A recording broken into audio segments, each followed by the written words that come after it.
যদি গৌর না হইত তবে কি হইত, কেমনে ধরিতাম দে। হরে কৃষ্ণ, ধন্যবাদ, প্রণাম। আমরা চৈতন্য চরিতামৃতের মধ্যলীলায় আছি, চতুর্বিংশতি পরিচ্ছেদ চলছে। আজকে আমরা শ্লোক সংখ্যা 104 থেকে কন্টিনিউ করব। चैतन्य चरितामृत 24.104 ऑनवर्ड्स।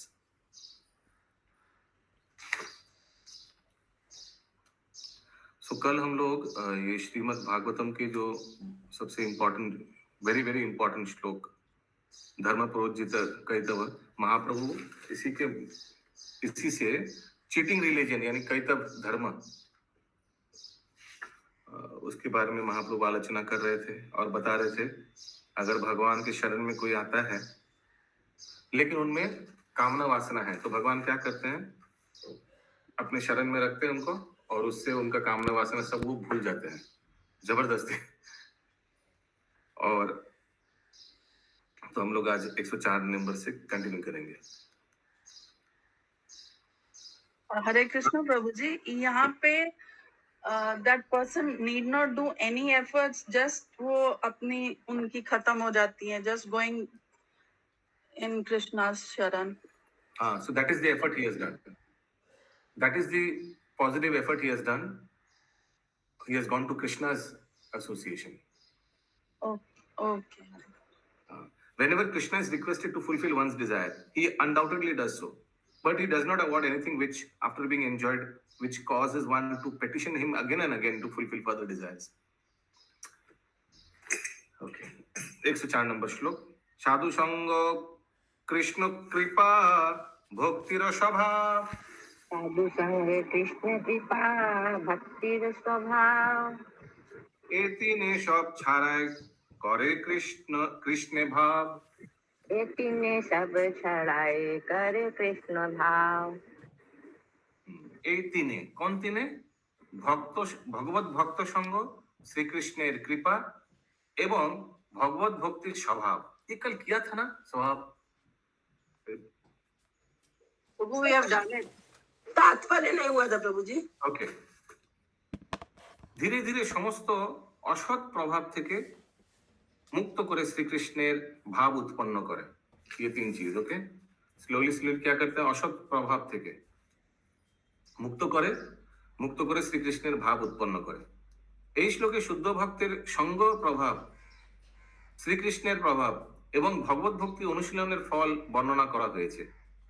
এই তিন প্রভাবে অভক্তদের সঙ্গ, মায়া প্রদত্ত যাবতীয় সৌভাগ্য এবং অন্নাভিলাষ, কর্ম, জ্ঞান ও যোগ প্রবৃত্তি থেকে মুক্ত হয়ে জীব কৃষ্ণ ভক্তির ভাব প্রাপ্ত হয়।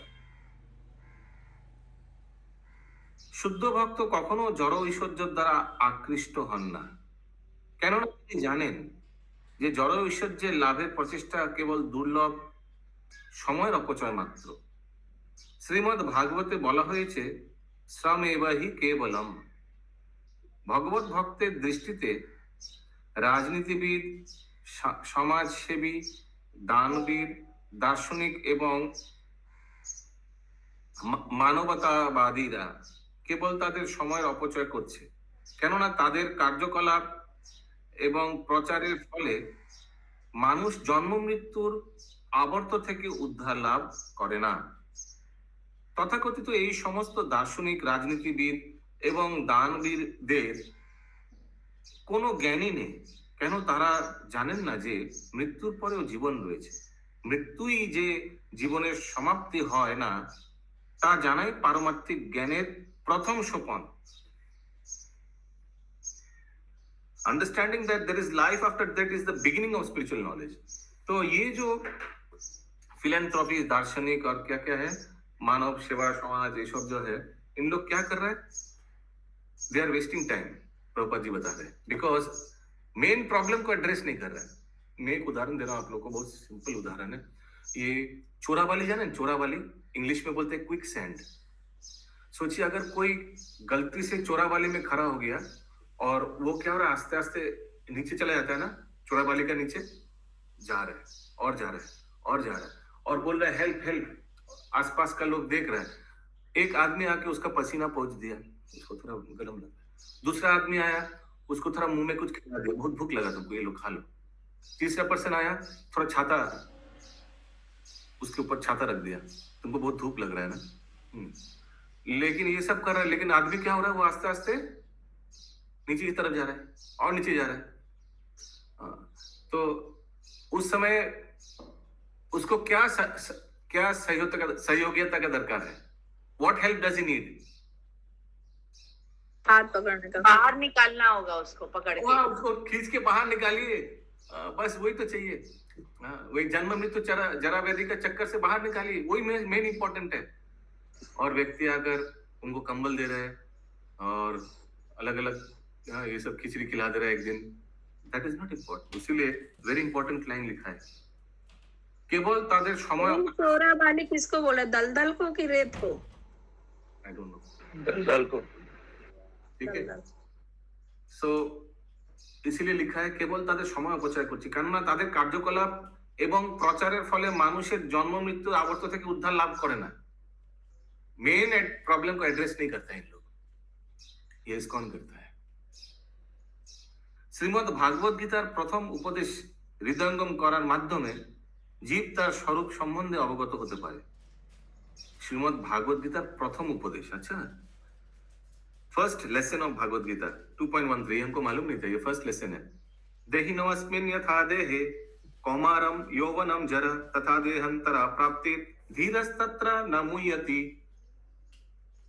দেহি দেহে কৌমার যৌবন জরা আদি পরিবর্তন হয়, তেমনি দেহত্যাগের পর দেহি আরো একটি দেহান্তরিত হয়।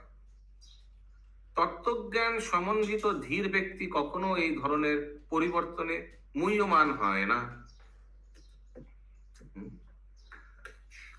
सो इस परिवर्तन से उनको प्रॉब्लम नहीं होता है, लेकिन ये समाजवादी ये सब लोग को प्रॉब्लम होता है। अगर कोई देखता है कि कोई बीमार है तो बहुत प्रॉब्लम होता है, उनको तुरंत जाकर उनका देखभाल के लिए हॉस्पिटल बना लेते हैं। अरे वो तो परिवर्तन हो रहा है। अगर कोई बुजुर्ग उम्र हो जा रहा है तो तुरंत उन लोग के लिए ओल्ड एज होम खोल देते हैं। This is more important. ये तो शारीरिक परिवर्तन होगा ही होगा, लेकिन उस व्यक्ति के आत्मा के लिए सोचना चाहिए कि कैसे इस परिवर्तन से उनको छुटकारा दिलाओ। জীবনে যথার্থ বিজ্ঞান সম্বন্ধে অবগত না হওয়ার ফলে জীব নানা রকম অনিত্য কার্যকলাপে লিপ্ত হয়ে জন্ম মৃত্যুর আবর্তে নিমজ্জিত হতে থাকে। এইভাবে সে নিরন্তর জড় ঐশ্বর্য কামনা করে, যা কর্ম জ্ঞান এবং যোগের মাধ্যমে লাভ করা যায়। কিন্তু কেউ যখন ভগবত ভক্তির স্তরে উন্নীত হন তখন তিনি এই সমস্ত বাসনা পরিত্যাগ করেন, তাকে বলা হয় অন্য বিলাসিতা শূন্য। তখন তিনি শুদ্ধ ভক্তে পরিণত হন। अगला श्लोक 105 नंबर। हरे कृष्ण प्रभु जी, अनुवाद का थोड़ा सा एक बार समझा दिए। साधु संग, कृष्ण कृपा तथा भक्ति की प्रकृति, ये तीनों समस्त आवश्यक। तो क्या ये तीनों ही अवांछित संगति है?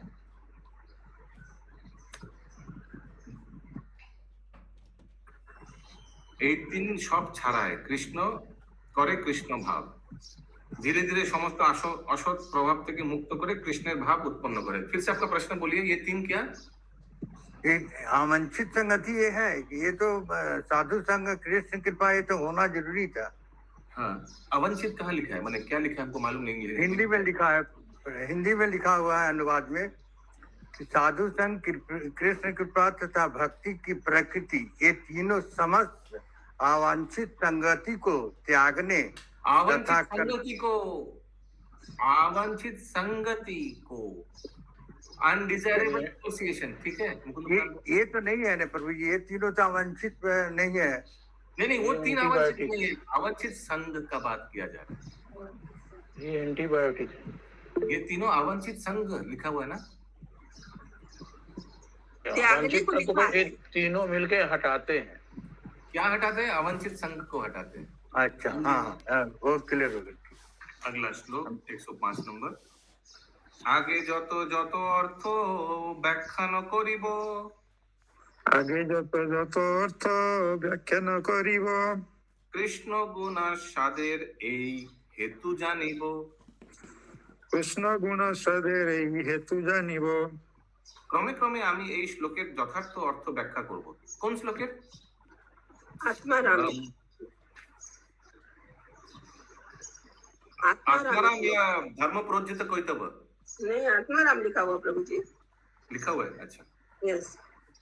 আগে ক্রমে ক্রমে আমি এই শ্লোকের যথাযথ অর্থ ব্যাখ্যা করব, ততই কৃষ্ণ গুণ আস্বাদনের কারণ জানা যাবে। कहाँ से आवाज आ रहा है? मुकुंद प्राण प्रभु म्यूट। 106 নম্বর শ্লোক। শ্লোকের ব্যাখ্যা লাগিয়ে করিলু আভাস। हरे कृष्णा। श्लोकेर व्याख्या लागिए करिलो आभास। এবে করি শ্লোকেরও মূলার্থ প্রকাশ। एबे करी श्लोकेरे मूलार्थ प्रकाश। শ্লোকের ব্যাখ্যা করার জন্য আমি এই আভাস দিলাম, এখন আমি শ্লোকের मूल अर्थ प्रकाश करब। तो इतना टाइम आभास दे रहा था महाप्रभु, ठीक है। अभी मूल अर्थ, अभी माने मेन असली मीनिंग अभी महाप्रभु बताएंगे। हरे कृष्णा प्रभु, एक प्रश्न है। हाँ, यस प्रभु, ये श्लोक नंबर 104 में लास्ट में लिखा हुआ है कि वह सदा भौतिक ऐश्वर्य की कामना करता है जिसे कर्म ज्ञान योग द्वारा प्राप्त किया जाता है। तो ज्ञान और कर्म तो ठीक है, ज्ञान और योग द्वारा क्या भौतिक ऐश्वर्य प्राप्त होते हैं? हाँ, ज्ञान द्वारा भौतिक ज्ञान प्राप्त होता है, योग द्वारा भौतिक सिद्धि प्राप्त होता है। एक बार फिर से बोलिए प्रभु।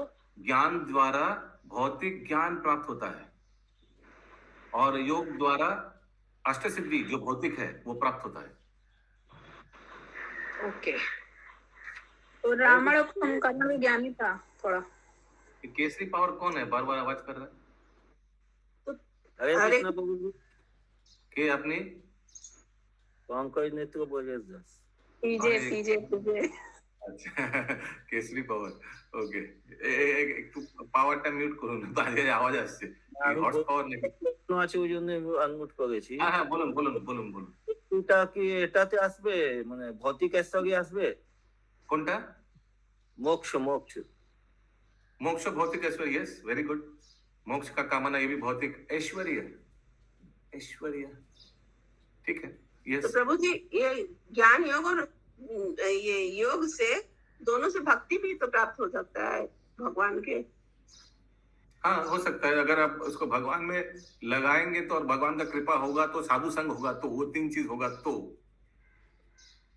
क्योंकि गीता में तो ये ज्ञान योग कर्म योग कल हम लोग पढ़ा था ना, उदाहरण भी दिया था।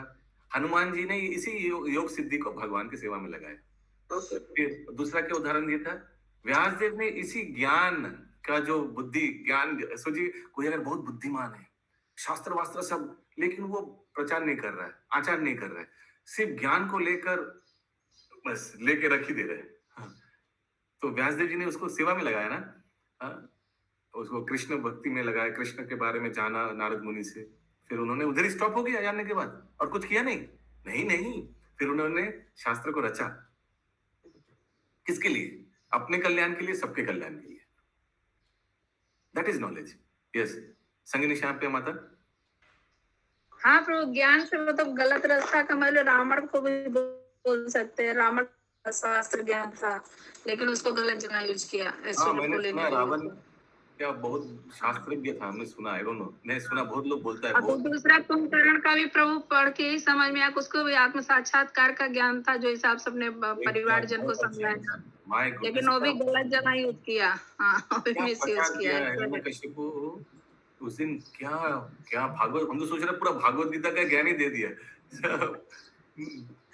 लेकिन वही थोड़ा लोभ में था, बोल के सब बेकार। अगला श्लोक 106 नंबर ना, 106 नंबर 106 हो गया प्रभु जी। 107 नंबर। ज्ञान मार्गे उपासक दुई तो प्रकार। ज्ञान मार्गे उपासक दुई तो प्रकार। केवल ब्रह्मोपासक मोक्षकांक्षियार। केवल ब्रह्मोपासक मोक्षकांक्षियार। ज्ञान मार्गे दुई प्रकार उपासक, ब्रह्मेर उपासक एवं मोक्ष लोभेर आकांक्षी। ब्रह्म उपासक, इंग्लिश में लिखा है ब्रह्म उपासक और वर्शिपर ऑफ इम्पर्सनल ब्रह्मन। ब्रह्म उपासक माने जो ब्रह्म ज्योति का यानी भगवान निराकार ब्रह्म का उपासक करता है, सॉरी। और दूसरा क्या है? मोक्षाकांक्षी, जो मुक्ति मांगता है। तो एक है ब्रह्म उपासक यानी निराकार ब्रह्म का उपासना करता है, यानी ब्रह्म ज्योति का उपासना करता है। और मोक्षाकांक्षी क्या है? मोक्ष मांगता है। ब्रह्म मतलब भी तो परमेश्वर होता यहाँ है। लिखा हुआ है जो वो ब्रह्म मतलब बहुत कुछ, ब्रह्म मतलब परम ब्रह्म, ब्रह्म मतलब यहाँ लिखा है ब्रह्म उपासक मतलब जो निराकार ब्रह्म का उपासना करता है। ठीक है, यहाँ जो लिखा है, एक चीज को अलग अलग जगह अलग अलग तरीका से यूज किया है महाप्रभु ने, प्रभुपाद जी ने भी। यहाँ क्या लिखा है? यहाँ लिखा है ब्रह्म उपासक मतलब जो निराकार ब्रह्म का उपासना करता है, और दूसरा मोक्ष उपासक मतलब जो मोक्ष का अभिलाषी है। 108 नंबर श्लोक। केवल ब्रह्मोपासक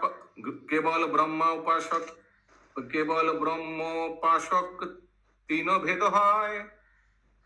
केवल ब्रह्मोपासक तीन भेद है। साधक ब्रह्ममय आर प्राप्त ब्रह्मलय। साधक ब्रह्ममय आर प्राप्त ब्रह्मलय। ओके, तो ये ब्रह्म उपासक कौन था प्रभु? जो निराकार ब्रह्म में विलीन होता है, ये जो निराकार भगवान का निराकार रूप को आराधना करता है। ठीक है, ये भी 3 प्रकार इंग्लिश में लिखा है।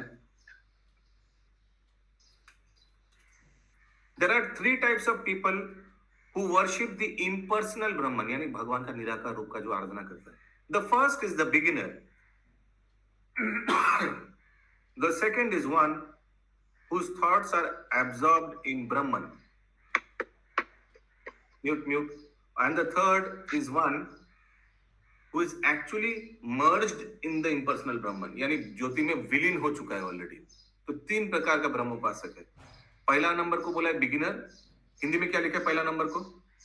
साधक। बंगाली में लिखा है उपासक। दूसरा को लिखा है वन हु इज एक्चुअली, दूसरा को है one whose thoughts are absorbed in Brahman, यानी ब्रह्म ज्योति के बारे में विचार कर रहा है यहाँ, लेकिन सोच रहा है उसके बारे में। इंग्लिश बंगाली में लिखा है ब्रह्ममय, हिंदी में लिखा है ब्रह्म के ध्यान में मग्न रहने वाले। और तीसरा कौन है?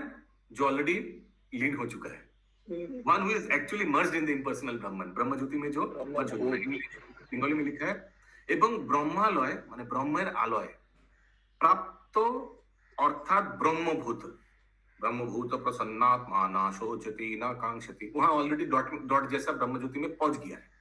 किसी को भी प्रॉब्लम हो रहा है समझने? प्रभु ये प्रोसेस बता रहे हैं ना? नहीं, 3 प्रकार का ब्रह्मा उपासक के बारे में प्रोसेस ही हुआ ना प्रभु, पहले वो साधक है। नहीं, यही तो प्रॉब्लम है। जो लिखा है वो पढ़िए, इसको हम लोग दूसरा तरह से भी ले सकते हैं, लेकिन यहाँ किस तरह से यूज किया गया है वो देखिए, दैट इज इंपॉर्टेंट। एक चीज को बहुत एंगल से हम लोग देख सकते हैं, यहाँ क्या एंगल से यूज हुआ है वही हम लोग चर्चा करेंगे। यहाँ 3 प्रकार का ब्रह्म यानी 3 प्रकार का ब्रह्म उपासक व्यक्ति के बारे में बोला जा रहा है। एक बिगिनर, दूसरा जो सोच रहे हैं, और तीसरा जो पहुंच गया है। ठीक है, वो चीज को कॉम्प्लिकेट हो जाएगा नेसेसरली माता जी। जस्ट सी यहाँ महाप्रभु क्या बोलना चाह रहे हैं। 109 नंबर। भक्ति बिना केवल ज्ञाने मुक्ति नहीं होय। भक्ति बिना केवल जाने मुक्ति नहीं होय। भक्ति बिना केवल ज्ञाने, केवल माने केवल ज्ञाने, जस्ट विदाउट माने सिर्फ ज्ञान से ही मुक्ति नहीं है। भक्ति बिना केवल ज्ञाने मुक्ति नहीं है। भक्ति बिना केवल ज्ञाने मुक्ति नहीं होय। भक्ति साधन करे जे प्राप्त ब्रह्मलय। भक्ति साधन करे जे प्राप्त ब्रह्मलय। भक्ति बिना ज्ञान मुक्ति দিতে পারে না। ভক্তি বিনা জ্ঞান মুক্তি দিতে পারে না अकेला। কিন্তু যে ব্যক্তি ভগবত ভক্তি সম্পাদন করেন তিনি আপনা হতেই ব্রহ্মালয় প্রাপ্ত হন। इंग्लिश में लिखा है one cannot attain liberation simply through philosophical speculation devoid of devotional service. However, if one renders devotional service, he is automatically on the Brahman platform. ब्रह्मलय किसको बोला जा रहा है प्रभु? ब्रह्म ज्योति को, ब्रह्मार आलो है। यहाँ इस कॉन्टेक्स्ट में अभी कोई बोल सकता है ब्रह्मालय गोलोक वृंदावन, क्या वो गलत होगा?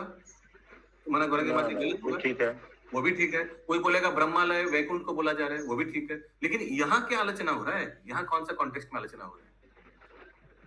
यहाँ ब्रह्म ज्योति में विलीन होना और ब्रह्मभूत किसको बोलेगा प्रभु? ब्रह्मभूत उस स्टेज को बोलता है, उस स्तर को बोलता है ब्रह्मभूत। वो श्लोक से आया, ब्रह्मभूत प्रसन्न आत्मा ना शोचित ना कांक्षति। ओके, अगला श्लोक 110। भक्तिरो स्वभाव ब्रह्म হইতে করে আকর্ষণ। তীর স্বভাব ব্রহ্ম হইতে করে আকর্ষণ। ভক্তির স্বভাব ব্রহ্ম হইতে করে আকর্ষণ। মুক্তির স্বভাব ব্রহ্ম হইতে করে আকর্ষণ। দিব্য দেহ দিয়া করায় কৃষ্ণেরও ভজন। দিব্য দেহ দিয়া করায় কৃষ্ণেরও ভজন। ভক্তির স্বভাব জীবকে ব্রহ্ম থেকে আকর্ষণ করে দিব্য দেহ দিয়ে কৃষ্ণের ভজন করায়। One in devotional service is attracted away from impersonal Brahman platform, is offered a transcendental body to engage in Lord's Krishna service. तो अगर कोई व्यक्ति ब्रह्म ज्योति का उपासना कर रहा है और कोई भक्तिमय सेवा किया तो क्या होगा? भक्ति का स्वभाव है कि उस व्यक्ति को खींचकर भगवान के चरणों में ले आता है। ये भगवत भक्ति का स्वभाव ऐसे ही है, ठीक है। बाय डिफॉल्ट उस ब्रह्म उपासक को खींच के, क्योंकि वो निम्न स्तर पे है ना और भगवान का सेवा किया अभी, उनको ले आएगा। इसका मतलब क्या? अगर कोई निराकार ब्रह्म का उपासना कर रहा है लेकिन अचानक हरिगुरु वैष्णव की कृपा से भगवान कृष्ण का सेवा कर चुका तो क्या होगा? वो आस्ते आस्ते भक्ति में आ जाएगा, निराकार से साकार रूप में आ जाएगा भगवान का, ठीक है।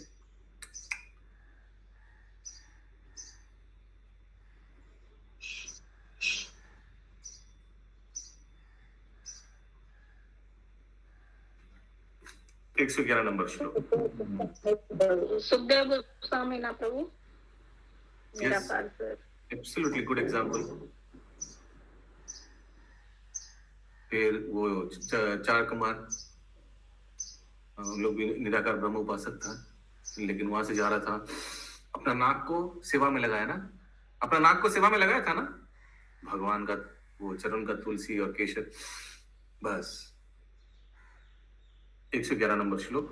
भक्त देहो पाइले হয় গুণের স্মরণ। भक्त देह पाइले है गुणेर स्मरण। গুণাকৃষ্ট হইয়া করে निर्मल भजन। गुणा कृष्ण हैया करे निर्मल भजन। गुणाकृष्ट হইয়া করে निर्मल भजन। गुणा कृष्ण हैया कृष्ण ने कृष्ट गुणाकृष्ट। गुणा कृष्ण हैया करे निर्मल भजन। यस, सुमना करेंगे माता जी। प्रभु ये 101 नंबर श्लोक में ब्रह्म लय का क्या अर्थ? 101, अभी 111 में हम लोग। 109 अच्छा, 109 नंबर, उसमें ब्रह्म लय का अर्थ क्या लिखा हुआ है प्रभु, एक बार बताइए। खाली अर्थ, meaning.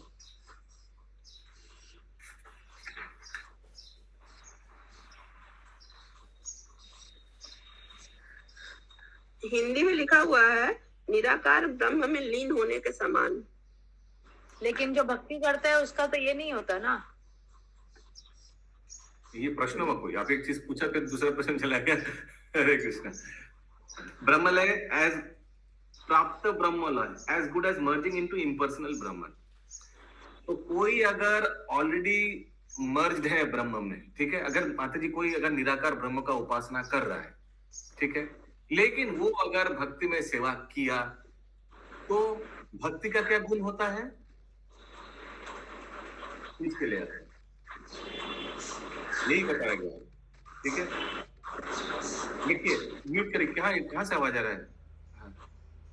If one renders devotional service, he automatically on the Brahman platform, उसको खींच लेता है। तो अगर कोई निराकार ब्रह्म का उपासना कर रहा है, ठीक है, आप लोग को मालूम है कौन कौन लोग करता है निराकार ब्रह्म का उपासना? मालूम है ना कौन कौन अलग अलग धर्म का लोग करता है ना, जो भगवान का कोई रूप नहीं है, ठीक है। सोचिए, उदाहरण दे रहा हूं मैं भी, सोचिए वो व्यक्ति किसी तरह से कोई उसको इस्कॉन का खिचड़ी प्रसाद रथ यात्रा में दे दे, लीजिए, और वो खा लिया, तो ये सेवा हुआ ना, सेवा तो हुआ। तो क्या होगा, भक्ति का क्या गुण है?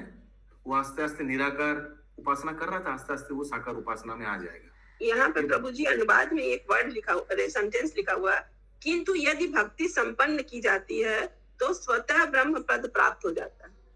हाँ, स्वतः ब्रह्म पद प्राप्त हो जाता है, यानी he comes to साकार रूप।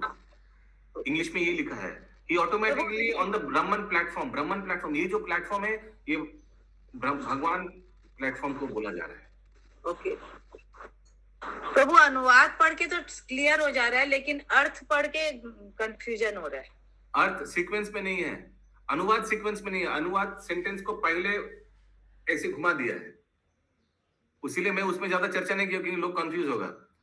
मैं बता रहा हूं क्या हुआ, पहला लाइन, दूसरा लाइन, तीसरा लाइन, चौथा लाइन, शब्दार्थ ऐसे दिया रहता है ना, सीक्वेंस में दिया रहता है ना, लेकिन अनुवाद सीक्वेंस में नहीं है। अनुवाद तो एक सेंटेंस है, एक सेंटेंस को आप पहले सब्जेक्ट होता है, बाद में प्रेडिकेट होता है, बुझते बात चिंकी बोलिए, सब्जेक्ट एंड प्रेडिकेट, इसको उल्टा करके घुमा के लिखा हुआ है, प्रेडिकेट फिर सब्जेक्ट, इसीलिए मैं उसको फटाफट स्किप करके आगे निकल गया, लोगों को कंफ्यूजन होगा, इसीलिए मैं अपने सरल भाषा में समझा दिया कि अगर कोई ऑलरेडी निराकार ब्रह्म में उपासना है, फर्स्ट ऑफ ऑल ये पकड़ के रखिए, कोई ऑलरेडी निराकार ब्रह्म को उपासना कर रहा है, वो किसी तरह से भक्ति का एक कुछ कार्य कर दिया, तो क्या होगा?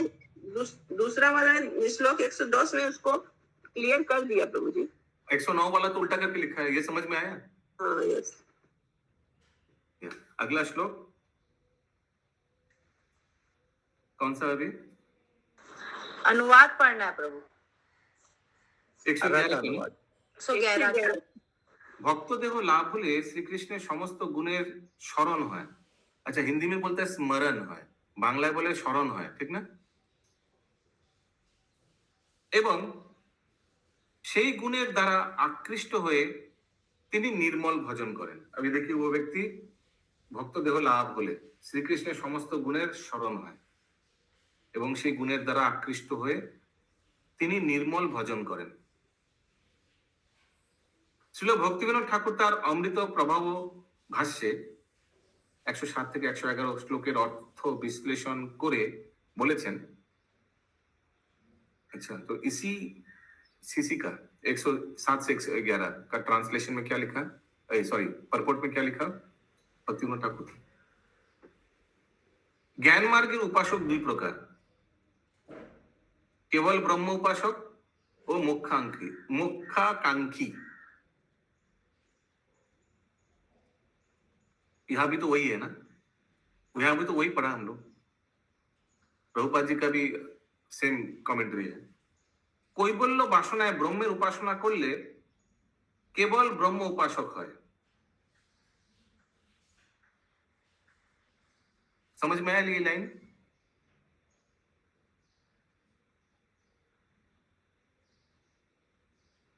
তাদের তিন অবস্থা, সাধক, নিত্য সিদ্ধ, ब्रह्ममय और ब्रह्मालय प्राप्त अर्थात ब्रह्मभूत, जो अभी हम लोग ने किया एकदम मैचिंग है। তাদের সরি ভক্তি বিনা জ্ঞান মুক্তি দিতে পারে না। যেই ব্যক্তি ব্রহ্মালয় প্রাপ্ত অর্থাৎ ব্রহ্মভূত হয়েছেন তিনি ভক্তি সাধন করতে পারেন। हरि बोल। तो अगर ऑलरेडी ब्रह्मालय में पहुंच गया यानी ब्रह्म ज्योति में विलीन हो चुका है, 3 नंबर वाला कैटेगरी, वो भी वहां पहुंचकर भगवत भक्ति कर सकता है। हरि बोल, अच्छी चीज है ना। जो ब्रह्म ज्योति में डॉट बनकर चला गया वहां से भी वो भक्ति कर सकता है। ब्रह्मालय, ब्रह्मालय माने ब्रह्म ज्योति, 3 नंबर वाला स्टेज। अच्छा है, उन लोग का भी कुछ সেই সম্বন্ধে ভাগবত গীতায় বলা হয়েছে, ব্রহ্মভূত প্রসন্নাত্মা না শোচিতি না কাঙ্ক্ষতি সমা সর্বেষু ভূতেষু মদ্ভক্তি लभते परम, मद भक्ति लभते परम, मद भक्ति लभते परम। उसको भी भगवत भक्ति हो सकता है।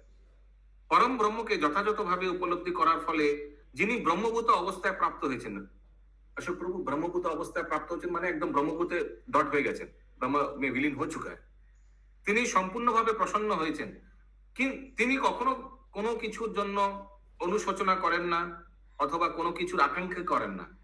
क्योंकि ऐसे ही होता है ना, व्यक्ति एकदम विरक्त रहता है जो ब्रह्मभूत स्टेज में रहता है। তিনি সকলের প্রতি সমদৃষ্টি সম্পন্ন। তিনি আমার পরাভক্তি লাভ করেন। हरि बोल। তিনি আমার পরাভক্তি লাভ করেন। वो ब्रह्मभूत में है, ब्रह्म ज्योति में विलीन है, लेकिन वो भी भगवान का शुद्ध भक्ति पराभक्ति लाभ कर सकता है। भगवान बता रहे ये बात। भक्ति भी दो प्रकार है तो। हाँ जी, पराभक्ति। हाँ, पराभक्ति मालूम है ना क्या है? परा अपरा ऐसा नहीं। पराभक्ति माने एकदम भक्ति भी 3 स्तर में है। ब्रह्मन रियलाइजेशन, परमात्मा रियलाइजेशन, भगवान रियलाइजेशन। तो पराभक्ति कौन होगा? सर्वोच्च जो स्तर है। एक ब्रह्मभूत वाला भक्त भी सर्वोच्च भक्ति स्तर पे जा सकता है। এখানে লেখা আছে তিনি আমার পরাভক্তি লাভ করেন। शुद्ध भक्ति स्तर लाभ करते होले, देखिए अगला पैराग्राफ में पहले वहीं से स्टार्ट किया प्रभुपाद जी ने। शुद्ध भक्ति स्तर लाभ करते होले निर्मल होते হয় এবং জড় প্রকৃতির অনুশোচনা এবং আকাঙ্ক্ষার দ্বৈত ভাবের ঊর্ধ্বে ব্রহ্মভূত স্তর প্রাপ্ত হতে হয়। ব্রহ্মভূত স্তর প্রাপ্ত হয়ে কেউ যখন শুদ্ধ ভক্তির মার্গে অবলম্বন করেন তখন তিনি চিন্ময় इंद्रिय समन्वित दिव्य देह लाभ करें। तो वो डॉट से अभी दिव्य देह मिल जाएगा, यानी भगवान का देह, धाम में जो देह चाहिए वो मिल जाएगा।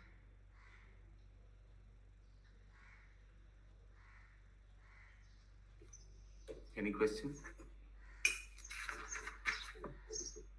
प्रभु हरे कृष्णा। प्रभु जी अभी आप ये जो लास्ट पढ़े इसको एक बार और एक्सप्लेन कर दीजिए ना। हाँ, तो अगर इसमें अभी एक्सप्लेन और अच्छा होगा। सर्व उपाधि विनिर्मुक्तम तत्परत्मेन निर्बलम। तो ये व्यक्ति देखिए, सर्व उपाधि विनिर्मुक्तम, अभी वो ब्रह्मभूत स्टेज में था। हाँ? अभी सर्व उपाधि विनिर्मुक्तम तत्परत्मेन निर्मलम, उसका निर्मल हो चुका है उसका मन, क्योंकि वो कोई जरा कामना वासना नहीं है उसमें। ब्रह्मभूत स्टेज में तो वही है ना, ना शोचिति ना कांक्षति। अभी क्या होगा? ऋषि के ना ऋषिकेश, ऐसा व्यक्ति जो ऋषि के ना ऋषिकेश, यानी भगवान ऋषिकेश का सेवा में अपने ऋषिक यानी इंद्र को लगाया है। सेवनम भक्ति उच्चते, तो वो उस एकदम भक्ति का जो उच्च स्तर है उसमें पहुंच जाएगा। ठीक है शुभंकरी राधा माता जी, ठीक है? तो हरे कृष्णा प्रभु जी, ये जो हरे कृष्णा, आप ये तो ब्रह्मभूत अवस्था के बारे में बता रही ना, तो उसमें वो भक्ति को कैसे फील करेगा? मतलब वो कैसे? यस, भगवान तो ये नहीं, आप बोले ना सबको समान नजर से देखेगा, तो कैसे समान नजर से देखेगा? जो ब्रह्मभूत स्टेज में वो तो ऑलरेडी सबको समान नजर में देखता है। जो ब्रह्म ज्योति में विलीन होता है वो कोई साधारण व्यक्ति नहीं है, वो नाशोचित ना कांक्षति है। हाँ, जो ब्रह्मभूत यानी जो ब्रह्मालय में रहता है, वो जो ब्रह्म ज्योति में विलीन हो जाता है, वो व्यक्ति का बहुत गुण है। Is not an ordinary soul माता जी। जो भगवान के ब्रह्म ज्योति स्तर पे है वो नाशोचिति ना कांक्षति, समा सर्वेषु भूतेषु, ये सब गुण में है। हाँ। लेकिन बात भक्ति नहीं है, कृष्ण कॉन्शियस नहीं है। ओके? यस प्रभु जी, यस। हरे कृष्ण प्रभु जी। यस प्रभु जी, बुद्धिज्म जो है वो किस लेवल का है? शून्यवादी। बुद्धिज्म कितना बार हम लोग आलोचना किया है। बुद्धिज्म मीन्स शून्यवादी, यानी देखिए ये ब्रह्म उपासक, ये तो ब्रह्म में विलीन हो जाएगा। बुद्धिज्म बोलता है पुनर्जन्म बोल के कुछ होता ही नहीं। तो निर्विशेष जो ब्रह्म को उपासना करते हैं उनको मालूम है पुनर्जन्म होता है, हम अगले जन्म में अभी जब शरीर छोड़ेंगे तो हम ब्रह्म ज्योति में विलीन हो जाएंगे, डॉट हो जाएंगे। लेकिन बुद्धिज्म क्या बोल रहे हैं? खत्म, इस जन्म के बाद खत्म, और कुछ है ही नहीं आगे। उन लोग कहाँ जाता? हाँ जी, उन लोग कहाँ जाता? उन लोग का नॉर्मल, अरे वो बोलता है कुछ नहीं होता है, थोड़ी ऐसे होता है क्या? वो बोलने से क्या होगा? उन लोग शून्यवादी में विश्वास करते हैं तो क्या होगा? हम लोग को तो मालूम है पूरा जन्म होता है, तो वो उसका क्या होता है? वो अपने कर्म के फल की वजह से अलग अलग लोग में जाता है, फिर नया जन्म लेता है, नया शरीर लेता है, चलते रहता है। वो सोचता है शून्यवादी, लेकिन शून्यवादी बोल के कुछ नहीं होता है। वैसे ही म्यूट कीजिए माता जी, ब्रह्म सायुज्य। तो कोई पूछ सकता है, प्रभु जी आप बोल रहे हैं दो प्रकार का सायुज्य है, ईश्वर सायुज्य, ब्रह्म सायुज्य, और आप फिर बोला ब्रह्म ईश्वर सायुज्य बोल के कुछ होता ही नहीं है, तो ईश्वर सायुज्य शब्द कैसे आ गया? है ना? इस शब्द इसलिए आया कि लोगों को समझाने के लिए कि ईश्वर सायुज्य बोल के कुछ होता ही नहीं है। तो शून्यवादी, तो अशोक प्रभु को पूछ सकता है, अगर शून्यवादी कुछ होता ही नहीं है, तो शून्यवादी अगर शून्य में विलीन हो जाएंगे, कुछ खत्म हो जाएंगे, ये होता ही नहीं है, तो बुद्धिज्म में शून्यवादी क्यों है? प्रभुपाद जी का प्रणाम मंत्र में शून्यवादी क्यों है? इसलिए है समझाने के लिए कि ये जो शून्यवादी व्यक्ति जो था, इन लोग को खंडन किया है प्रभुपाद जी ने। निर्विशेष शून्यवादी पाश्चात्य देश तारिणी, इन लोग को उद्धार किया है। तो कुछ गलत तत्वों को समझाने के लिए भी गलत तत्वों का कुछ नाम देना पड़ता है। This is for our understanding easy, you know, some easy बनाने के लिए। जो तत्व नहीं है उसको भी कुछ नाम देना पड़ता है। हरे कृष्ण प्रभु जी। प्रभु जी डायरेक्ट कोई भगवान का भक्ति नहीं कर सकता है, उसको ब्रह्म पद के मतलब ये निराकार ब्रह्म में जाना जरूरी है? नहीं, एकदम जरूरी नहीं है। लिखा हुआ है ना, शुद्ध भक्ति प्राप्त करने के लिए आध्यात्मिक रूप से शुद्ध होकर ब्रह्मभूत पद प्राप्त करना आवश्यक है। किसके लिए? किसके लिए? पूरा पूरा पढ़ना पड़ेगा सेंटेंस। शुद्ध कौन सा भक्ति नंबर प्राप्त बताइए? करने के लिए सेंटेंस बताइए, श्लोक नंबर यही बताइए। तो प्रभु जी लास्ट जो अभी पढ़े हैं, लास्ट पैरा, श्लोक यही अभी जो पढ़ रहे हैं आप। हाँ, सर्वोपाधि विनय मुक्तम, एक सेकंड समझ। नहीं, ये वाला नहीं, उसके ऊपर वाला पैरा। शुद्ध भक्ति प्राप्त करने के लिए आध्यात्मिक रूप से शुद्ध होकर ब्रह्मभूत प्राप्त करना आवश्यक है। हाँ, समझ गया। तो अगर कोई व्यक्ति ब्रह्म उपासना कर रहा है, ये ब्रह्मभूत का नीचे लिखा हुआ है, ये श्लोक का नीचे लिखा है, तो समझना पड़ेगा किस व्यक्ति का बारे में बोला जा रहा है। उसके आगे भी लिखा हुआ है कि वो भौतिक चिंता और भौतिक भेदभाव से परे है। हाँ, कौन? ये श्लोक का नीचे दिया हुआ है। ये श्लोक किसके लिए है? ये श्लोक ब्रह्मभूत स्तर के, जो ब्रह्म का उपासक करता है, ब्रह्म ज्योति का उपासना करता है, उस व्यक्ति के लिए बोला जा रहा है। उसीलिए निर्गुणा मिलंबरी माता जी ने पूछा तो मैंने बोला कि उस व्यक्ति में भी ये सब गुण हैं, समा सर्वेषु भूतेषु, ये सब गुण उनमें भी है, लेकिन कृष्ण कॉन्शियस नहीं है। अगर वो व्यक्ति अगर कुछ भक्ति करता है तो क्या होगा? निराकार से वो साकार में जाएगा, यही बोला जा रहा है। सो फर्स्ट ऑफ ऑल इस श्लोक के नीचे आया तो समझ लेना पड़ेगा उस व्यक्ति के लिए बोला जा रहा है जो ब्रह्म में विलीन होना चाह रहा है, ब्रह्म ज्योति में विलीन होना चाह रहा है। This is an explanation to the shloka ब्रह्मभूत प्रसन्नातम, उसी के नीचे आया उसीलिए। तो इसको आप उसीलिए प्रश्न क्या पूछा शशि माता जी ने, एक व्यक्ति क्या डायरेक्ट चला जा सकता है? एक व्यक्ति मैंने साधारण व्यक्ति का बात बोला है, लेकिन यहाँ तो साधारण व्यक्ति का बात नहीं हो रहा है। ये सुमना गौरंगी माता जी आप कुछ पूछ रहे थे, हिरणमयी गौरंगा प्रभु कुछ पूछ रहे थे शायद। क्या? हरे कृष्णा प्रभु जी, वो निर्मल माने जो भक्ति भी कर रहा है वो धीरे धीरे निर्मल होके उस स्टेज में पहुंचेगा, और जो वो लोग भी निराकारवादी लोग भी निर्मल होके माने दोनों के लिए भक्ति हम लोग भी कर रहे हैं, वो भी दो स्टेज है ना।